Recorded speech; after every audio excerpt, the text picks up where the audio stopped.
Hello and welcome. We're going to show you the SAT3A SAT Math. Just walk through one of these menus. Today we're going to work on the circle menu. So we've got a few options here. We have arc length, so that's option number 1 in radians. Now the key here is that we can skip pi, because usually it's going to give you like pi over 2 or 2 pi over 3. So we're just going to enter that as 1/2 or 2/3. So let's just say it is 2/3. Let's just do 2 divided by 3. That would be 2/3 pi for the radians. An angle, and then the radius, let's say, is 6, and let's see what we get. So the arc length here is 4 pi units, because remember, the arc length is just a length and not an area. But let's rerun it. Let's go through circles again. Let's go through degrees, because they do flip-flop radians and degrees on a lot of tests, just to keep you on your toes. Let's say it is 60 degrees, so we're going to put 60 for theta, or angle measure. And let's say the radius is 8, and let's see what happens. So here we have 2.6666 pi units. And if you ever were in doubt, you could just type in 2.66666 repeating if you needed to enter it as a decimal. Press 2.6666 a bunch of times, like the sixes I mean, and then press math, enter, and it converts it to a fraction for you. Okay, so let's go through circles again. And then let's go through the area of a sector in radians. So again, remember that little thing. We're just going to drop out the pi, because that's how the program works for you guys. So let's just say it's I'll go 2/3 again. Sorry, I'm just a sucker for that. And then let's say the radius is 5. And then let's see what happens. So the area of a sector is 8.3333, repeating pi units squared. Haha, units squared. I got hurt for that a lot, not labeling units. So I made sure I put that in there for you guys.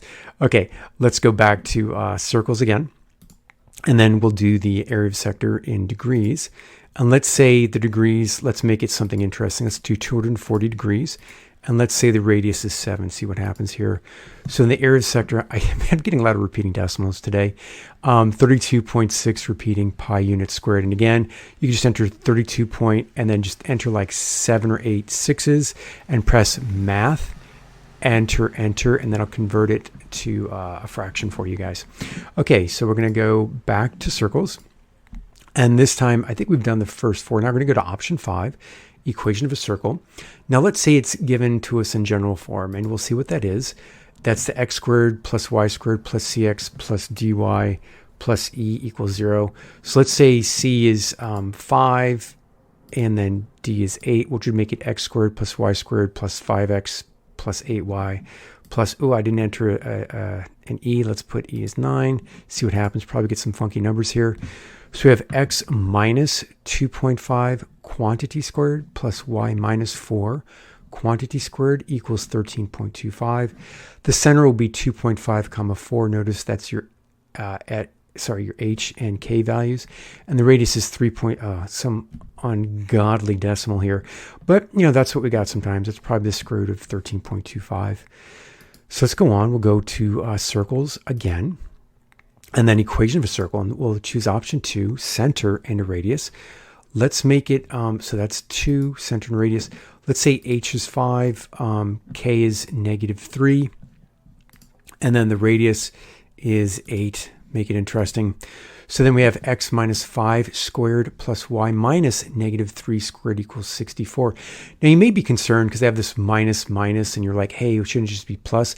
I just wanted to make sure everyone sees the h and the k values as is. So just be mindful. If you have 2 negatives in a row, you can put that as a y plus 3 quantity squared equals 64.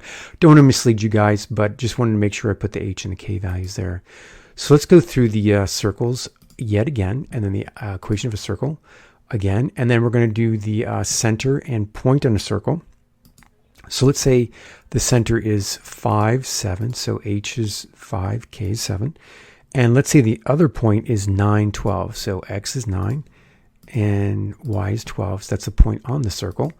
And then we have h minus 5 quantity squared plus y minus 7 quantity squared equals 41. That's awesome.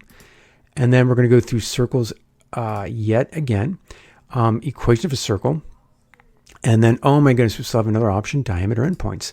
So let's say we have 0, 5 as one endpoint, and let's say the next endpoint is 9, -3. Make that interesting here. And then, so we have this x minus 4.5 quantity squared plus y minus 1 quantity squared equals 36.25. And then the center is 4.5 comma 1. And the radius is 6 point, a lot of decimal places here. But look, so this is just part of the SAT3A menu. Works great in the SAT math section. Answers basically between 25 to 40% of the questions on the right now, as of, what is this, it's mid-September 2024, the 6 practice tests in the SAT.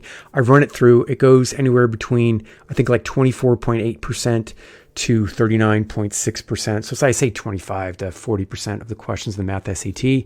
Also probably good for an Algebra 2 class or college algebra class. I am going to make one specifically designed for that class. You'll probably see it sometime October, November of 2024. Okay, again, you can contact me, and I'll see you in the next video. Take care. Your source for TI84 calculator programs, mcstutoring.com.